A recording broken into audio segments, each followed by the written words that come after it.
spooky bitch. Oh, well. Sharon Needles, you are the hostess this evening. Yes. I'm not sure why they asked me to host tonight until I realized that drag queens and escorts are almost the exact same thing, you know? What's the connection between escorts and drag queens? Well, we demand a lot of attention. We work late night. Massive cocks. Right. We both have giant penises, and whether they want to admit it or not, we both wear a lot of makeup.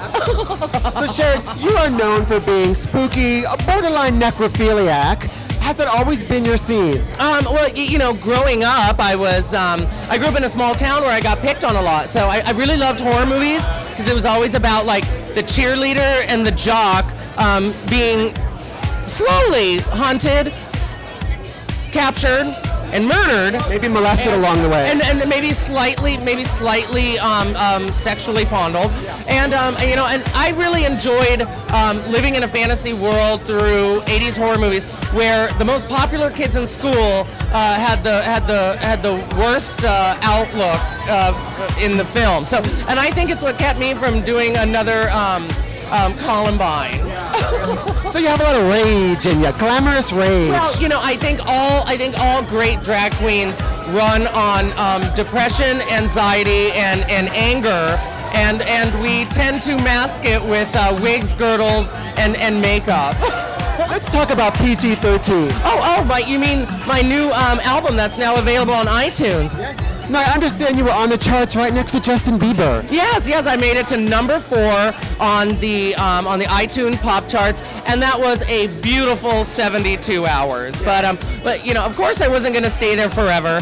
But the great thing about it was we put no money into marketing. It wasn't on a label, and it's really unprecedented for a pop artist, especially a drag queen pop artist, to successfully pull that off. So it just proves that my fan base is the coolest fucking kids in the world. And you work with some really interesting people on that project, like Armin Ra. Yes. Well, that's the coolest thing about being famous is not only being able to be in the company of your idols, but to actually have the opportunity to work with them. And when I was growing up, my idols weren't Cher or Lady Gaga or Britney Spears. Like the Crypt Keeper. Right. Yes. I don't mean Madonna. My idols weren't unattainable. My idols are people like Amanda Lepore, Jane County, Armin Ra, you know, animatronics from the Scissor Sisters, and RuPaul herself. And these were all people that were willing to not only support my album, but to contribute their artistic frosting to the cupcake of my album, which is PG13. It's a delicious little cupcake. Does it freak you out to be like noticed by people? Well, no. I mean, ever since I was born, I've always said I was raised by a single parent, and that parent's name is a television. And I knew one day I wanted to return to the womb. I wanted to be in that glowing box that's in millions of homes. So fame was always the it was the goal. It was my goal.